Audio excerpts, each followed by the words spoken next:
4부 두 번째 글입니다. 2. 에포닌 1. 종달새의 밭. 마리우스는 자베르에게 추적하게 했던 매복의 뜻밖의 대단원을 목격했으나 자베르가 그의 포로들을 세대의 상마차에 태우고 누옥에서 떠나자마자 마리우스 자신도 슬그머니 집 밖으로 나갔다. 아직 밤 9시밖에 안 되었다. 마리우스는 쿠르페락의 집으로 갔다. 쿠르페락은 라틴구에서 여전히 태연하게 살고 있지 않았다. 그는 정치적 이유로 메르리 거리에 가서 살았다. 이 지역은 당시 걸핏하면 폭동이 일어나던 곳의 하나다. 마리우스는 쿠르페락에게 자러 왔다고 말했다. 쿠르페락은 요가 둘 있는 그의 침대에서 하나를 끌어내어 방바닥에 피우면서 말했다. 여기서 자. 이튿날 아침 일찍 7시에 마리우스는 고르보의 누옥으로 되돌아와 방새와 부공 할멈에게 줄 돈을 치르고 책과 침대, 책상, 서랍장, 의자 둘을 손수레에 싣고 자기의 주소도 놓아두지 않고 가버렸다. 그래서 간밤의 사건에 관해 마리우스에게 신문하려고 아침결에 자베르가 돌아왔을 때 그는 부공 할멈밖에 만나지 못했고 할멈은 그에게 이사 갔다고 대답했다. 부공 할멈은 마리우스가 간밤에 잡혀간 도둑놈들과 공범자라고 확신했다. 그녀는 거리의 문지기 이자들에게 떠들고 다녔다. 사람이란 참 알 수 없어 꼭 계집애 같은 그 젊은이가 말이야. 마리우스가 그토록 부랴부랴 이사를 해버린 데는 두 가지 이유가 있었다. 첫째는 그가 그렇게도 지척해서 그리고 더없이 불쾌하고 더없이 잔인한 자초지종을 통해 악한 부자보다도 아마 한층 더 무서운 사회의 추악함을, 즉 악한 가난뱅이를 보았던 그 집이 이제 몹시 싫어졌기 때문이다. 둘째는 장차 10중 8구 열리게 될 어떤 공판에 출두하여 테나르디에게 불리한 증언을 하고 싶지 않았기 때문이다. 한편 자베르는 그 청년의 이름을 기억하지 못했는데 그가 아마 무서워서 도망쳤거나 그렇지 않으면 매복이 있었을 때 집에 돌아가지 못했으리라고 생각했다. 그는 청년을 다시 만나려고 좀 노력했으나 찾아내지 못했다. 한 달이 지나고 또 한 달이 지났다. 마리우스는 여전히 쿠르페락의 집에 있었다. 그는 재판소의 대합실에 무상 출입하는 한 변호사 시보를 통해 테나르디에가 독방에 감금되어 있다는 걸 알았다. 월요일마다 마리우스는 사람을 시켜서 테나르디에게 주라고 5프랑씩 포르스 감옥의 사무소에 보냈다. 마리우스는 돈이 없었기 때문에 그 5프랑을 보낼 때마다 쿠르페락에게서 빌렸다. 그가 돈을 빌린 것은 생전 처음이었다. 그 주기적인 5프랑을 빌려주는 쿠르페락에게나 그걸 받는 테나르디에게나 그건 다 같이 수수께끼였다. 그게 누구에게 가는지 모르겠네 하고 쿠르페락은 생각했다. 이게 어디서 내게 오는지 모르겠네 하고 테나르디에는 의심했다. 그런데 마리우스는 슬프기 한량없었다. 모든 것이 다시금 뚜껑문 속으로 들어가 버렸다. 그는 자기 앞에 더 이상 아무것도 볼 수 없었고 그의 생활은 도로 암흑 속에 빠져버려 그는 지향 없이 방황하고 있었다. 자기가 사랑하는 처녀를, 그 여자의 아버지인 듯한 노인을, 이 세상에서 자기의 유일한 관심사요 유일한 희망인 그 알 수 없는 두 사람을 그는 그 어둠 속에서 바로 지척에서 잠깐 다시 보았는데 그들을 붙잡았다고 믿은 순간에 한바탕 바람이 그 모든 그림자들을 휘몰아 가버렸다. 세상에도 무서운 그 충격에서마저 한 줄기 확실한 사실도 떠오르지 않았다. 아무런 추측도 불가능했다. 여태껏 그런 줄 알았던 이름도 진짜 이름이 아니었다. 확실히 위르실이라는 이름은 아니었다. 그리고 종달새는 별명이었다. 그리고 또 늙은이에 관해서는 어떻게 생각해야 할까? 그는 정말 경찰의 눈을 피하고 있었을까? 마리우스가 앵블리드 근처에서 만났던 흰머리 노동자가 그의 기억에 다시 떠올랐다. 그 노동자와 르블랑 씨가 같은 사람이라는 것이 이제 틀림없게 되었다. 그럼 그는 변장을 하고 있었을까?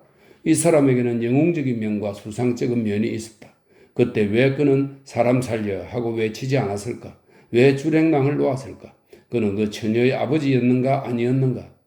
마지막으로 그는 실제로 테나르디에가 알아보았다고 믿은 사람이었을까? 테나르디에가 사람을 잘못 볼 수도 있었을까? 이렇게 많은 문제들이 풀리지 않았다. 이 모든 것은 사실 릭상브르 공원의 그 처녀의 천사 같은 매력을 조금도 손상시키지 않았다. 참으로 가슴 아픈 고뇌였다.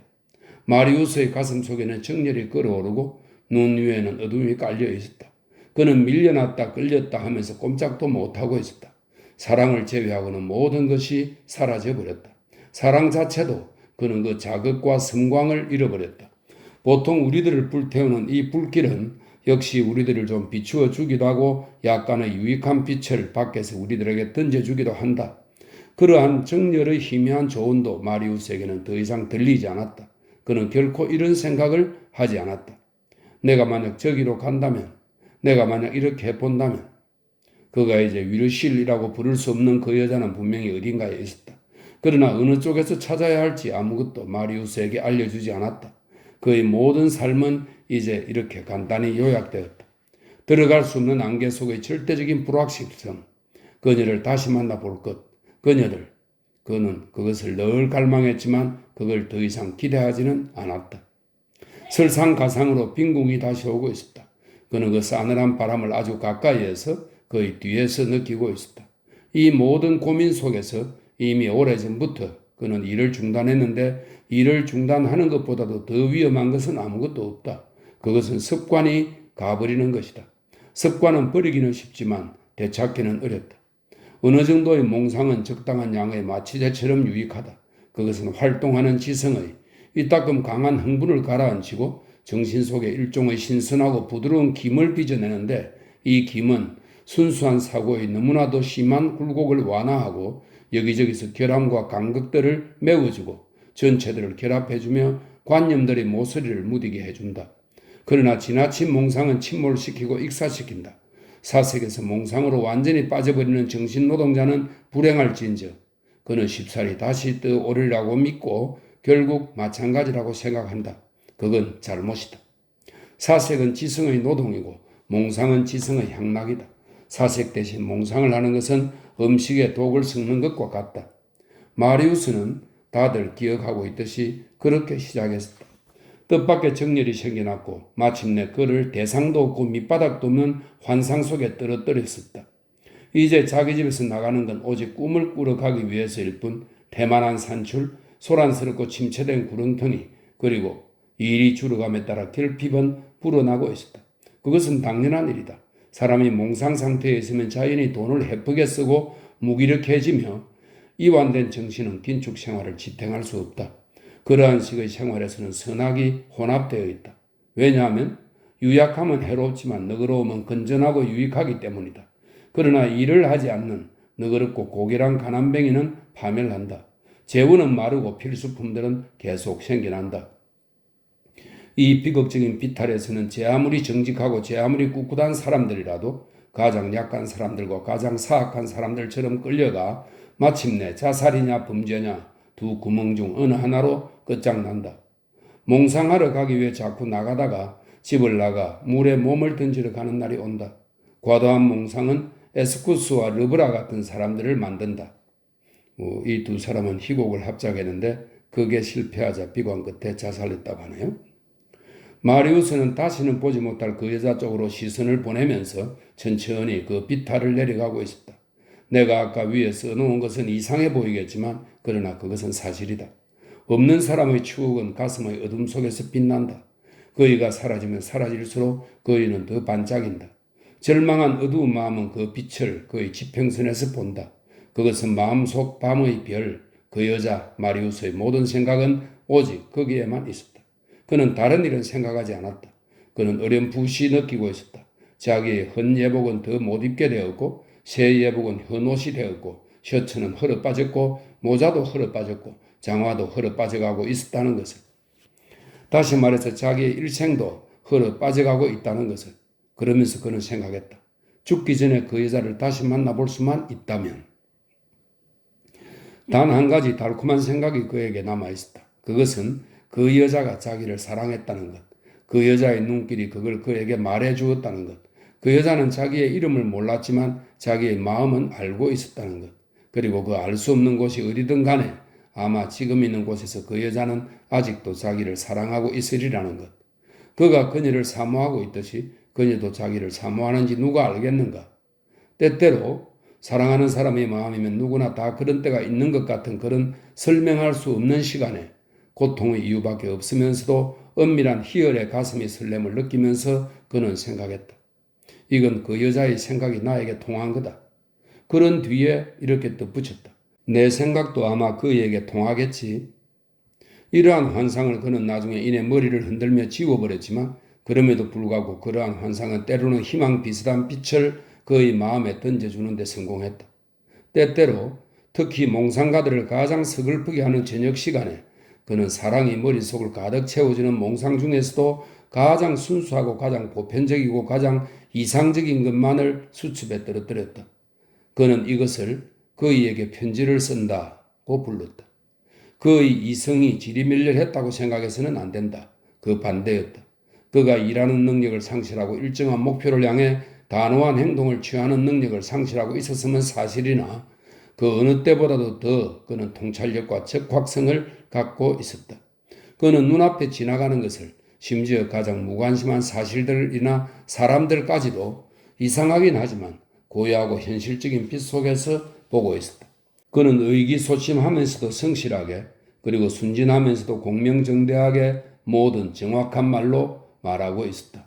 그의 판단은 그의 희망에서 떠나 높이 있으면서 내려다보고 있었다. 이러한 정신 상태에서 아무것도 그에게서 벗어나지 않았고 아무것도 그를 잘못 생각하게 하지 않았으며 그는 끊임없이 인생과 인류, 운명의 근본을 보고 있었다. 사랑과 불행을 받기에 부끄럽지 않은 영혼을 신에게서 받은 자는 설령 고민 속에 있더라도 행복할진저 이 세상의 사물들과 인간들의 마음을 이 이중의 빛으로 보지 않는 자는 아무것도 참다운 것을 보지 않고 아무것도 알지 못하고 있는 것이다. 사랑하고 고통받는 마음은 숭고한 상태에 있는 것이다. 그런데 하루하루 날은 흘러도 새로운 것은 아무것도 나타나지 않았다. 그가 돌아다니도록 그에게 남아있는 어두운 공간이 시시각각으로 좁혀가기만 하는 것 같았다. 그는 벌써 믿없는 낭떠러지의 벼랑을 분명히 언뜻 본 것 같았다. 뭐라고? 내가 그 일을 그 전에 다시 못 볼 거라고? 하고 그는 혼잣말을 되풀이했다. 생자크 거리로 올라가서 성문을 옆에 끼고 문 안의 옛 가로수길을 잠시 왼쪽으로 따라가면 상태 거리가 나오고 다음에 글라이르 구역에 도착하면 고블랭의 작은 내에 이르기 조금 전에 밭 같은 것이 나오는데 이곳은 파리의 모든 길고 단조로운 순환 가로수길 중에 루이스탈이 앉아보고 싶은 마음이 들 만한 유일한 장소다. 이 루이스탈은 네덜란드의 풍경화가입니다. 거기에는 뭔지 모르게 매력을 풍기는 것이 있다. 쳐놓은 줄에서 누더기들이 바람에 마르고 있는 푸른 목장, 이상야릇한 고미다락 방들의 창문이 뚫린 커다란 지붕으로 덮인 루이 13세 시대에 세워진 구식 채소 재배 농장, 헤어진 판자 울타리들, 포플러 나무들 사이의 작은 연못, 아낙네들, 웃음소리, 목소리, 지평선의 팡태웅, 농아운의 나무, 검고 육중하고 기이하고 재미있고 웅대한 발드그라스의 건물, 안쪽으로 노트르담 대성당 탑들의 꾸밈없는 네모진 꼭대기. 이곳은 관광거리가 될 만한데 아무도 여기에 오지 않는다. 15분 동안이나 있어봐도 달구지나 수레꾼 하나 올까 말까 한다. 한 번은 고독한 산책을 하던 마리우스가 우연히 그 연못 가까이 가게 되었다. 그날은 희한하게도 그 가로수길에 한 행인이 있었다. 마리우스는 그곳의 황량한 맛에 어쩐지 마음이 끌려 그 행인에게 물어보았다. 이곳은 뭐라고 불리는 데입니까? 행인은 대답했다. 여기는 종달새의 밭입니다. 그리고 그는 덧붙였다. 윌박이 이브리의 양치기 소녀를 죽인 건 여기입니다. 그러나 그 종달새라는 말 뒤에 마리우스는 더 이상 아무것도 들리지 않았다. 몽상 상태에서는 단 한마디만으로도 그런 갑작스러운 응결을 빚어내기에 충분하다. 모든 생각이 갑자기 하나의 관념 주의에 응집하여 다른 것은 더 이상 아무것도 지각할 수 없게 된다. 종달새, 그것은 마리우스의 깊은 우울 속에서 위르시를 대체한 이름이었다. 그 이상한 독백에 고유한 일종의 조리 없는 얼빠진 상태에서 그는 부르짖었다. 이게 그의 밭이라니. 그럼 여기서 그이가 사는 곳을 알게 되었네. 그건 터무니없는 일이었으나 어찌할 수 없었다. 그래서 그는 날마다 이 종달새의 밭에 왔다. 2. 감옥에서 싹트는 범죄. 고르보 누옥에서의 자벨의 승리는 일견 완전무결한 것 같았으나 사실은 그렇지 않았다. 첫째, 그리고 이것이야말로 그의 주된 걱정거리였는데 자벨은 그 포로를 전혀 그의 포로로 만들지 못했다. 도망하는 피해자는 가해자보다 수상한 것인데 불안당들에게 그토록 소중한 포로였던 그 인물은 10중 8구 관원에게도 그에 못지않은 정당한 노획물이었을 것이다. 다음에 몽파르나스도 자베르에서 도망쳤다. 이 멋쟁이 악당을 다시 체포하기 위해서는 다른 기회를 기다리지 않으면 안 되었다. 사실 몽파르나스는 가로수길의 나무들 아래에서 망을 보던 에포닌을 만나 아버지와 더불어 신데르 한네스가 되기보다, 이 사형당한 도적을 말합니다. 신데르 한네스가 되기보다 차라리 딸과 더불어 내모랭이 되고 싶어서, 이 방탕자입니다. 내모랭이 되고 싶어서 그녀를 딴 곳으로 데리고 갔다. 그건 참 잘한 일이었다. 그는 체포되지 않았다. 에포닌으로 말하자면 자베르가 부활을 시켜 그녀를 올가 오게 했다. 자베르의 시시한 화풀이였다.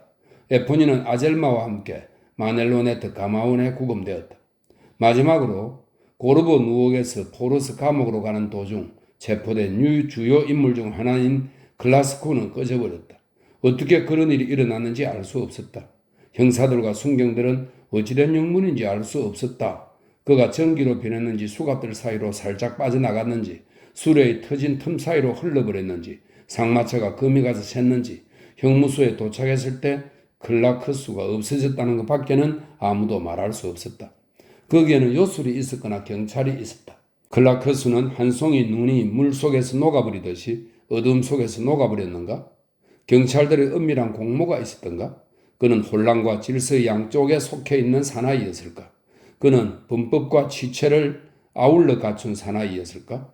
이 수수께끼의 사나이는 앞다리는 범죄 속에 걸치고 뒷다리는 관원 속에 걸치고 있었던가?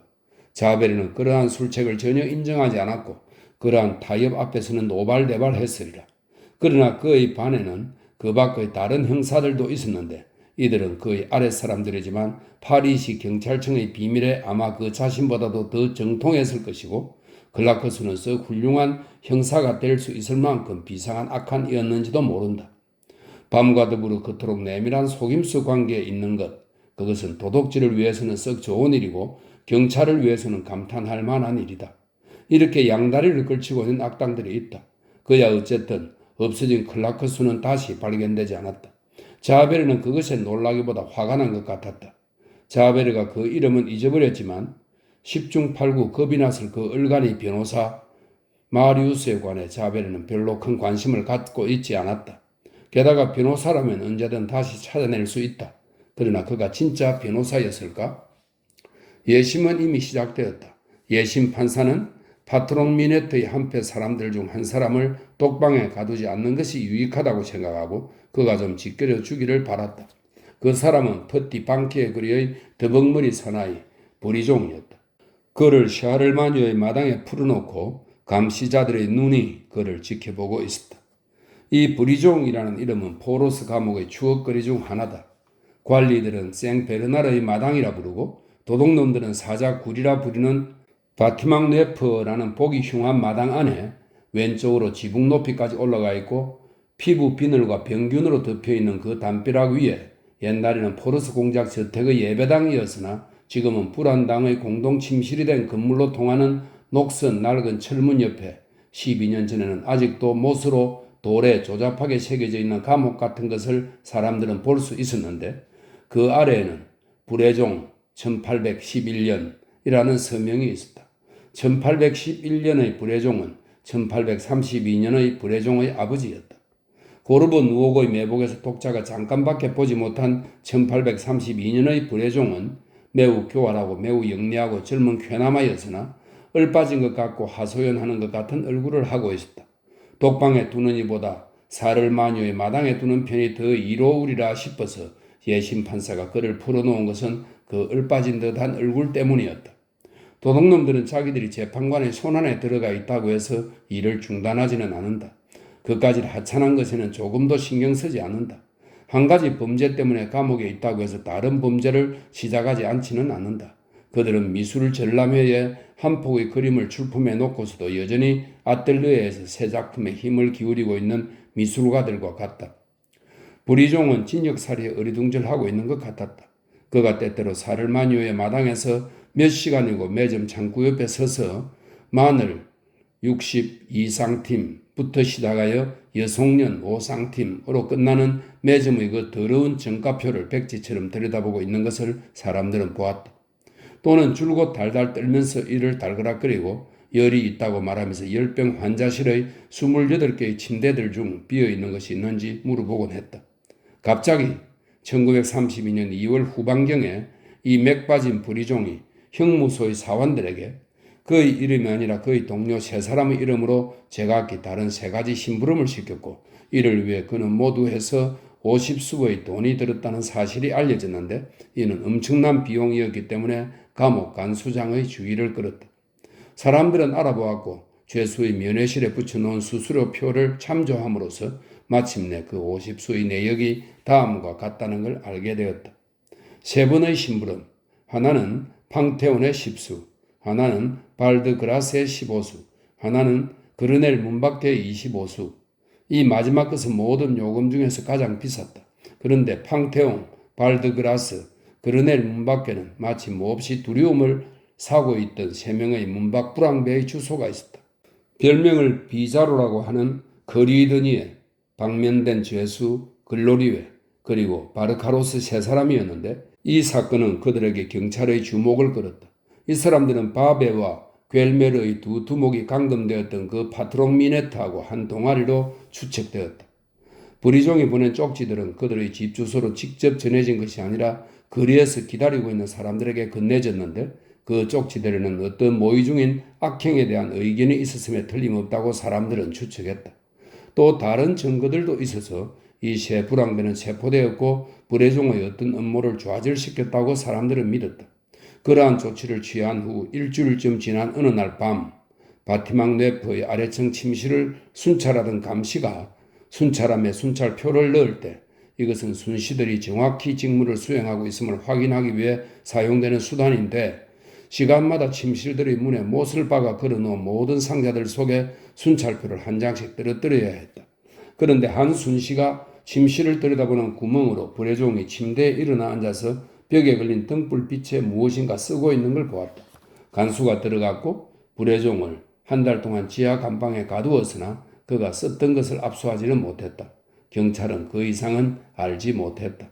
확실한 것, 그것은 그 이튿날 그 두 마당들을 격리하고 있는 6층 건물 너머로 샤를마뉴의 마당에서 사자굴로 마부 하나가 던져졌다는 것이다. 감금된 사람들은 교묘하게 반죽한 둥그런 빵 덩어리를 마부라고 부르는데, 그것을 한 감옥의 지붕 너머로 하나의 마당에서 다른 마당으로 던지는 것을 아일랜드로 보낸다고 말한다. 이 말의 어원은 영국 너머로 하나의 땅에서 다른 땅으로 아일랜드로에서 유행했다. 이 공이 마당에 떨어진다. 그것을 줍는 자는 그것을 펴고 거기에서 그 마당의 어떤 죄수에게 보내진 쪽지 하나를 발견한다. 그 뜻밖의 발견을 한 것이 감금된 사람이면 그는 그 쪽지를 수취인에게 건네지만, 그것이 간수면 또는 감옥에서는 양이라고도 불리고 도형장에서는 여우라고 불리는 비밀리에 매수된 죄수면 그 쪽지는 사무실로 가져가고 경찰에 제출된다. 이번에는 마부가 그 증가를 받아볼 사람이 그때 별실에 있긴 했으나 그의 주소에 도달했다. 그 수취인은 다름 아닌 바베, 파트롱 미네트의 네 두령 중 한 사람인 바베였다. 마부 속에는 돌돌 말린 종이 한 장이 들어있었는데 그 위에는 다음의 두 줄밖에 씌어있지 않았다. 바베, 풀림의 거리에서 할 일이 있다. 정원 쪽으로 쇠살문 하나가 있다. 이것이 간밤에 부리종이 쓴 것이었다.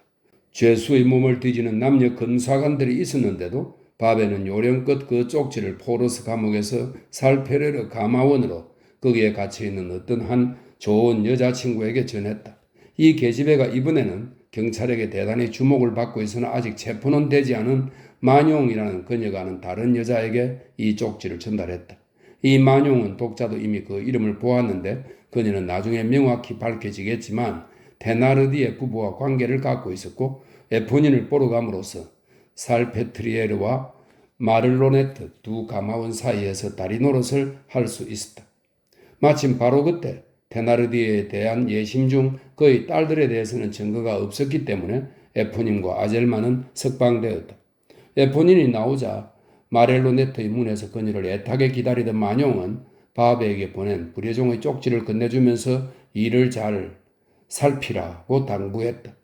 에포닌은 풀림의 거리에 가서 쇠 격자문과 정원을 확인하고 그 집을 관찰하고 염탐하고 동정을 살피고 며칠 후에 클로슈페로스 거리에 살고 있는 만용에게 비스킷 하나를 갖다 주었고 만용은 그것을 살페트리에르 가마운에 있는 바베의 정부에게 전달했다. 하나의 비스킷은 감옥들의 음산한 기호 표시에서는 아무것도 할 것이 없다는 뜻이다. 그래서 그로부터 일주일이 채 안 돼서 바베와 브리종이 한 사람은 예심해 가다가 또 한 사람 거기서 돌아오다가 포러스 감옥의 순찰로에서 마주쳤는데 어때 피그리는? 하고 브리종이 물었고 비스킷? 하고 바베는 대답했다. 이렇게 포러스 감옥에서 브리종이 낳은 이 그 범죄의 태아는 유산됐다. 그렇지만 이 유산은 브리종의 계획과는 완전히 관계가 없는 결과를 가져왔다. 그건 후에 보게 될 것이다. 사람은 흔히 하나의 씨를 맺는다고 생각하면서 사실은 다른 씨를 맺는다. 3. 마베프 영감에게 나타난 유령. 마리우스는 더 이상 아무에게도 가지 않았으나 다만 이따금 마베프 영감을 만나는 수가 있었다. 자기 위에서 행복한 사람들이 걸어다니는 발소리가 들리는 빛 없는 곳으로 사람들을 이끌어가는 지하실의 계단이라고 부를 수 있을 그 음산한 계단을 마리우스가 천천히 내려가고 있는 동안 마베프 쪽에서도 내려가고 있었다. 코틀의 근방의 특산 식물지는 더 이상 한 군도 팔리지 않았다. 쪽 재배에 관한 실험은 햇빛이 잘 들지 않는 아우스트리츠의 손바닥만한 정원에서는 조금도 성공하지 못했다. 마베프 씨는 거기 있었다만 습기와 응달을 좋아하는 몇 가지 진귀한 식물밖에 재배하지 못했다. 그렇지만 그는 낙심하지 않았다. 그는 식물원의 햇볕 잘 드는 한쪽 구석의 땅을 얻어서 자비로 쪽 재배를 시험했다. 그러기 위해 그는 코틀의 근방의 특산 식물지 동판을 전당포에 잡혔다. 아침 식사도 계란 2개로 줄이고 그중 하나는 15달 전부터 더 이상 월급을 주지 못한 늙은 식모에게 남겨주었다. 그리고 아침밥만으로 하루를 보내는 경우도 흔히 있었다. 그는 더 이상 어린애 같은 웃음을 짓지 않았고 침울해지고 찾아오는 손님도 만나지 않았다. 마리우스가 더 이상 찾아올 생각을 하지 않은 것은 잘한 일이었다. 이따금 마베프 씨가 식물원에 가는 시간에 이 노인과 청년은 오피탈 가로수길에서 마주쳤다. 그들은 말도 않고 서글프게 머리만 까딱했다. 빈궁이 교제를 끊는 때가 있다는 건 얼마나 가슴 아픈 일이냐. 전에는 두 친구였는데 지금은 두 행인들이다. 루아얄 출판사 주인은 이미 죽었다. 마베프 씨는 자기의 책들과 정원 그리고 쪽밖에 몰랐고 그것이 그로서는 행복과 쾌락, 희망이 취한 새 형태였다. 그가 살아가기 위해서는 그것으로 충분했다. 그는 생각했다. 내가 내 쪽 물감을 만들면 나는 부자가 될 것이다. 전당포에서 내 동판을 꺼내고 신문들의 허풍을 떨고 나팔을 불고 광고를 내 코틀의 근방의 특산 식물지를 다시 유행시키자. 그리고 1559년의 목판 진본인 피에르 드 메디인의 항해술 한 부를 사자. 그것이 어디에 있는지 난 잘 알고 있으니까. 우선 그는 하루 종일 쪽밭에서 일을 하고 저녁에는 집에 들어와서 정원에 물을 주고 책을 읽었다. 마베프 씨는 이때 80이 거의 다 되어 있었다. 어느 날 저녁 그에게 회귀한 유령이 나타났다. 그가 집에 돌아왔을 때 아직 날이 훤했다. 필리타르크 할멈은 몸이 쇠약하여 알아 누워 있었다. 그는 고기가 좀 붙어있는 뼈와 부엌 식탁 위에서 그가 발견한 한 조각의 빵으로 저녁 식사를 마치고 그의 정원에서 벤치 구실을 하는 나동그러져 있는 하나의 표석 위에 앉았다. 그 돌벤치 옆에는 옛날의 과수원식으로 강목과 판자로 만든 거의 다 부서진 커다란 일종의 궤가 서 있었는데 1층은 토끼집이고 2층은 과일 저장고였다. 토끼집에 토끼는 없었으나 과일 저장고에는 몇 개의 사과들이 있었다. 겨우살이 식료품의 나머지였다. 마베프 씨는 안경을 쓰고 책장을 넘기면서 두 권의 책을 읽기 시작했는데 이 책들은 그의 흥미를 끌었을 뿐만 아니라 그의 나이에서는 더욱 대단한 일이지만 그의 마음을 사로잡기까지 했다. 타고나기를 겁이 많은 그는 상당히 미신에 빠지기 쉬운 사람이었다.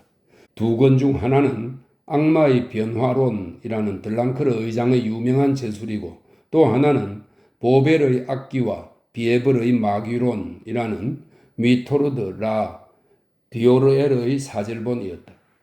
그의 정원 자체가 옛날에 마귀들이 출몰하던 장소의 하나라는 데서 이 두 번째 책은 한결 그의 흥미를 끌었다. 땅거미가 퍼져서 위에 있는 것은 희번해지고 아래에 있는 것은 검어지기 시작했다.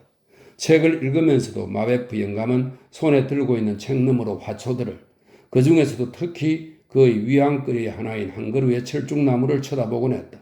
나흘이나 계속하여 햇빛이 내리쬐고 바람이 불고 날씨가 맑고 비 한 방울 안 왔는지라 초목의 줄기들은 구부러지고 꽃봉오리들은 시들어지고 잎사귀는 이우러지고 그 모든 것에 물을 줄 필요가 있었다. 특히 철쭉나무는 애초로웠다. 마베프 영감은 식물에게도 넋이 있다고 하는 사람들 중 하나였다. 늙은이는 하루 내에 쪽밭에서 일을 해서 노작지근했으나 그래도 일어나서 책들을 벤치에 놓고 아주 몸을 꼬부리고 비틀거리는 발걸음으로 우물까지 걸어갔으나 두레박 사슬을 잡았을 때 그는 그걸 벗길 만큼 충분히 잡아당길 수 없었다. 그래서 그는 돌아서서 불안한 눈으로 별이 총총한 하늘을 우러러 보았다. 그날 저녁은 뭔지 알 수 없는 엄울하고 영원한 기쁨 아래 인간의 고뇌를 짓누르는 그런 청명함이 있었다. 이 밤은 낮이 그러했듯이 이슬 한 방울 내릴 것 같지 않았다. 사방이 별투성이구나 하고 늙은이는 생각했다. 한 점의 구름도 없구나. 한 방울의 물도 없구나. 그리고 잠깐 쳐들었던 그의 머리는 다시 가슴 위로 떨어졌다. 그는 다시 머리를 들고 또 하늘을 바라보면서 중얼거렸다. 한 방울의 이슬이라도 조금만이라도 가엾게 여겨주소서. 그는 또 한 번 우물의 사슬을 벗겨 보려 했으나 할 수 없었다. 이때 그는 이렇게 말하는 목소리를 들었다. 마베프 할아버지, 제가 정원에 물을 뿌려 드릴까요? 그와 동시에 들짐승 지나가는 소리가 울타리에서 나더니 덤불에서 키가 크고 수척한 계집애 같은 것이 나와서 그의 앞에 우뚝 서서 당돌하게 그를 바라보았다. 그것은 한 인간 같다기보다 황혼에서 갓 태어난 한 형체 같았다. 곧잘 놀라고 앞서 말했듯이 걸핏하면 겁을 먹는 마베프 영감이 한마디 대답도 할 수 있기 전에 그 녀석은 어둠 속에서 이상하리만큼 거침없이 몸을 올려 사슬을 벗겨내고 두레박을 물에 담갔다가 끌어올려 물뿌리기에 물을 가득 채웠는데 노인은 맨발에 남루한 치마를 입은 그 유령이 화단을 이리저리 뛰면서 자기 주위에 생명수를 뿌리는 것을 보았다. 잎사귀 위에 물 뿌리는 소리는 마베프 영감의 마음을 환희로 가득 채웠다. 그가 보기에 이제 철쭉이 기뻐하는 것 같았다. 첫 번째 두레박이 다 비자 계집애는 또 한 두레박을 깃고 이어서 세 번째를 길었다. 그녀는 정원 전체에 물을 뿌렸다. 그 모양으로 다 갈갈이 찢긴 쇼를 그 뼈가 앙상한 커다란 양팔 위에 너풀거리면서 새카맣게 보이는 그림자가 통로에서 걸어다니는 것을 볼 때 그녀는 한 마리의 박쥐 같았다. 그녀가 일을 끝내자 마베프 영감은 눈에 눈물을 흘리면서 다가가 그녀의 이마에 손을 올려놓았다. 하나님의 축복을 받으시오 하고 그는 말했다. 꽃들을 돌보시니 당신은 천사요. 아니에요 하고 그녀는 대답했다. 저는 악마예요. 하지만 그야 어쨌든 상관없어요. 늙은이는 외쳤다. 그녀의 대답을 기다리지도 듣지도 않고. 내가 이렇게 불행하고 이렇게 가난해서 당신에게 아무것도 못해드려 참으로 섭섭하오. 당신은 무언가를 하실 수 있어요 하고 그녀는 말했다. 뭐요? 마리우스 씨가 어디 사는지 말씀해 주시는 거예요. 노인은 그게 무슨 말인지 몰랐다. 마리우스 씨라니? 그는 흐릿한 눈을 들고 무언가 사라진 것을 찾는 것 같았다. 한때 여기에 오던 젊은이 말이에요. 그러는 동안 마베프 씨는 기억을 더듬었다. 아, 오라 하고 그는 외쳤다. 무슨 말인지 알았어. 가만히 있자. 마리우스 씨라. 마리우스 퐁메르시 남장 말이지? 어디서 사는가 하면 아니야. 그는 이제 거기서 안 살아요. 아이고 모르겠는데.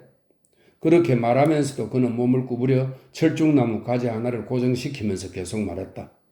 옳지, 이제 생각나요. 그 사람은 매우 자주 가로수 길을 지나서 글라시에르 쪽으로 가더군. 크롤로 바버러 그리, 종달새의 밭, 그리로 가시오. 만나기 어렵지 않을 거요. 마베프 씨가 몸을 일으켰을 적에는 이미 아무도 없었다. 계집애는 사라졌다. 그는 확실히 좀 무서웠다. 사실 하고 그는 생각했다. 만약 내 정원에 물이 뿌려져 있지 않았다면 난 그게 귀신이라고 밖에 못 생각할 거야. 1시간 후에 잠자리에 들었을 때 그는 다시 그 생각이 났으며 잠이 들면서 바다를 지나가기 위해 물고기로 변신한다는 그 전설의 새 모양으로 생각이 잠의 바다를 건너기 위해 신압으로 꿈의 형태를 취하는 그 혼몽한 순간에 그는 희미하게 이렇게 생각했다. 요컨대 그건 리보디에르가 얘기하는 마귀들과 많이 닮았다. 그게 마귀일까? 4. 마리우스에게 나타난 유령. 마베프 영감에게 귀신이 찾아간 지 며칠이 지난 어느 날 아침, 그것은 월요일, 마리우스가 테나르디에게 주기 위해 쿠르페락에게 5프랑의 돈을 빌린 날이었다. 마리우스는 그 5프랑짜리를 호주머니에 넣고 그것을 감옥의 사무실에 갖다 주기 전에 산책을 좀 하러 갔는데 그렇게 하고 돌아오면 일을 하게 되리라고 생각했다. 그런데 그건 언제나 그러했다. 일어나자마자 그는 어떤 번역을 되는 대로 해치우려고 책과 원고지 앞에 앉았다. 당시 그가 가지고 있던 일은 독일인들의 유명한 싸움, 즉 간스와 사비니의 논쟁을 불어로 번역하는 것이었다.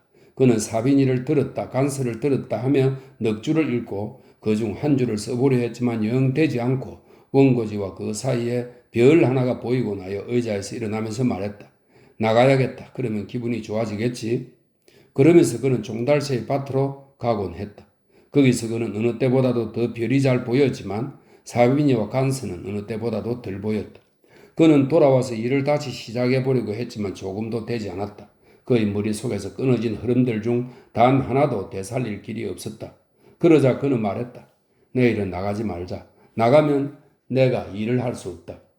그러면서도 그는 날마다 나갔다. 그는 쿠르페락의 집에서 사는 것보다도 그 종달새의 밭에서 살고 있었다. 그의 진짜 주소는 이러했다. 상태 가로수길, 크롤르 바르보 거리에서 7번째 나무. 그날 아침 그는 이 7번째 나무에서 떠나 고블랭 냇가의 난간에 걸터앉았다. 밝은 햇빛이 갓 피어난 반짝거리는 나무잎들에 스며들고 있었다. 그는 그 일을 생각하고 있었다. 그리고 그의 몽상은 책망이 되어 다시 그에게 떨어지고 있었다. 그는 그를 파고드는 마음의 마비, 무기력을 그리고 이미 더 이상 태양마저도 보이지 않을 정도로 그의 앞에서 시시각각 짙어져오는 암흑을 가슴 아프게 생각하고 있었다. 그러는 동안 독백조차도 되지 않는 몽롱한 사념에 비통하게 빠져서 설명입니다. 그토록 행동은 그에게 있어서 약해지고 있었다. 되어 있습니다. 비탄에 잠기고 싶은 힘조차 잃어버리고 수심에 잠겨있는 사이에 외부의 감각들이 그에게 오고 있었다. 그의 뒤편, 그의 아래에서는 양쪽 냇가에서 고블랭의 빨래 빠는 아낙네들이 방망이질하는 소리가 들려오고 그의 머리 위에서는 느릅나무들에서 새들이 지저귀고 노래하는 소리가 들려오고 있었다. 한쪽에서는 자유의 소리, 근심 걱정 없는 행복의 소리, 날개를 갖고 있는 여가의 소리, 또 한쪽에서는 노동의 소리, 그를 몽상에 깊이 잠기게 하고 반성까지 하게 하는 것, 그것은 두 즐거운 소리였다. 의기소침하여 무화경에 빠져 있는데 갑자기 이렇게 말하는 것 같은 목소리가 들렸다. 아, 그이가 저기 있네. 고개를 들고 보니 어느 날 아침 그의 방에 왔던 테나르디의 큰딸 에포닌이라는 그 불쌍한 아이였다. 그는 이제 그녀의 이름이 무엇인지도 알고 있었다. 이상한 일이지만 그녀는 초라하고 아름다워져 있었다. 이것은 그녀가 도저히 할 수 있을 것 같지 않은 두 걸음이었다. 그녀는 빛을 향하고 가난을 향한 이중의 진보를 이룩했다. 그녀는 그의 방에 그렇게도 당돌하게 들어왔었던 그날처럼 당돌하게 누더기를 걸치고 있었지만 단지 그녀의 누더기는 두 달이 더 되었고 구멍들은 더 컸고 남루한 옷은 더 꾀재재했다. 그것은 그 똑같은 쉰 목소리, 햇빛에 그으로 윤기 없고 주름진 그 똑같은 이마, 조심성 없고 겁에 질린 듯하고 불완전한 그 똑같은 눈이었다. 그녀는 게다가 또 예전보다도 더 뭔지 알 수 없는 불안하고 애처로운 것이 용모에 감도르고 있었는데 그것은 옥사리가 곤궁에 덧붙여 주는 것이다. 그녀의 머리털에는 지푸라기와 근초 부스러기가 묻어 있었는데 그것은 오펠리아처럼 햄릿의 실성에 감염되어 미치광이가 됐기 때문이 아니라 그녀가 어느 외양간 흙간에서 잤기 때문이었다. 그런데 그 모든 것에도 불구하고 그녀는 아름다웠다. 그대는 무슨 별이냐? 오 젊음이여. 그러는 동안 그녀는 그녀의 화려한 얼굴에 약간의 기쁨과 미소 비슷한 것을 띠고 마리우스 앞에서 멈추었었다. 그녀는 잠시 말문이 막힌 듯 잠자코 있었다. 내가 당신을 만났군요. 하고 그녀는 이었고 말했다. 마웨프 할아버지 말씀이 옳았네요. 이 가로수 길이라고 하셨는데 내가 얼마나 당신을 찾았다고요? 만약에 당신이 아신다면 이걸 아세요? 나는 유추장에 갔다 왔어요. 보름 동안이나. 그들은 나를 놓아주었어요. 내게는 아무 건덕지도 없으니까요. 그리고 더구나 나는 철이든 나이도 아니었으니까 두 달이 모자랐거든요. 아, 얼마나 당신을 찾았다고요? 6주일이나 됐어요. 그럼 이제 거기서 안 사시는군요. 하고 마리우스는 대답했다. 오, 나는 알아요. 그 일 때문이죠. 그런 허세는 불쾌해요. 당신은 이사를 하셨군요. 근데 왜 그렇게 흠 모자를 쓰고 계세요? 당신 같은 젊은이는 좋은 옷을 입어야 해요. 아시겠어요, 마리우스 씨? 마베프 할아버지는 당신을 마리우스 남작이라고 부르는데 나 뭔지 모르겠어요. 당신이 남작이라는 건 사실이 아닌가요? 남작들, 그건 늙은이들인데 그자들은 릭상브르 공원에 햇빛이 잘 드는 궁전 앞에 가서 일수짜리 코티디엔 신문을 읽지요. 나는 한번 그자들 같은 한 남작집에 편지 한 통을 갖다 주었어요. 그는 100살도 더 됐어요. 제발 말 좀 해줘요. 당신은 지금 어디서 살아요? 마리우스는 대답하지 않았다. 어머나 하고 그녀는 계속했다. 당신 셔츠에 구멍이 하나 뚫렸네요. 내가 그걸 꿰매 드릴게요. 그녀는 조금씩 어두워져가는 표정으로 말을 이었다. 당신은 나를 만난 것이 기쁘지 않은 것 같네요. 마리우스는 입을 다물고 있었다. 그녀 자신도 잠깐 침묵을 지키다가 곧 외쳤다. 그렇지만 만약에 내가 원한다면 나는 당신의 기쁜 얼굴을 하지 않을 수 없게 할걸요? 뭐라고? 하고 마리우스는 물었다. 그게 무슨 뜻이요? 어머나 당신은 내게 반말을 하셨는데 하고 그녀는 말했다. 좋아, 그게 무슨 뜻이야?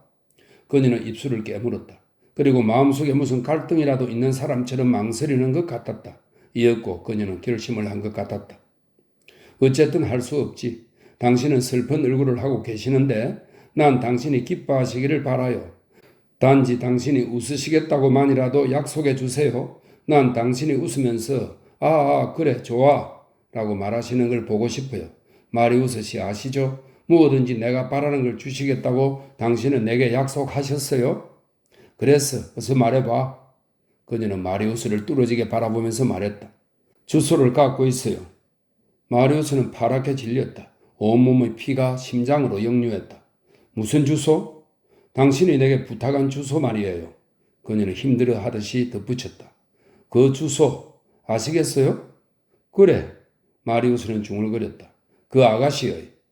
그 아가씨라는 말을 하고 나서 그녀는 깊이 한숨을 쉬었다. 마리우스는 앉아있던 난간에서 뛰어내려 정신없이 그녀의 손을 잡았다. 그래. 데려가줘. 말해줘. 뭐든지 바라는 걸 말해줘. 어디야? 나랑 가요. 하고 그녀는 대답했다. 거리와 번지는 잘 몰라요. 여기서 정반대쪽이지만 집은 잘 알아요. 인도해 드릴게요. 그녀는 손을 빼고 말을 이었는데 보는 사람의 가슴이 애일 듯한 어조였으나 흥분에 어쩔 줄을 모르는 마리우스에게는 조금도 느껴지지 않았다. 오, 정말 기뻐하시는군요. 한 조각 구름이 마리우스의 이마 위로 지나갔다. 그는 에포닌의 팔을 잡았다. 한 가지 내게 맹세해 주어. 맹세라고요? 하고 그녀는 말했다. 그게 무슨 뜻인데요? 이런 나보고 맹세를 해달라는 거예요? 그러면서 그녀는 웃었다. 당신 아버지 말이야. 약속해줘 에포닌. 그 주소를 아버지에게는 말하지 않겠다고 맹세해달란 말이야. 그녀는 깜짝 놀란 듯이 그를 돌아보았다. 에포닌이라고? 어떻게 내 이름이 에포닌이란 걸 아셨어요? 내가 너에게 말한 걸 약속해줘. 그러나 그녀는 그 말을 못 들은 것 같았다. 아이고 고마우라. 당신이 나를 에포닌이라고 불렀어요? 마리우스는 그녀의 두 팔을 동시에 잡았다. 글쎄 대답이나 하라고 제발.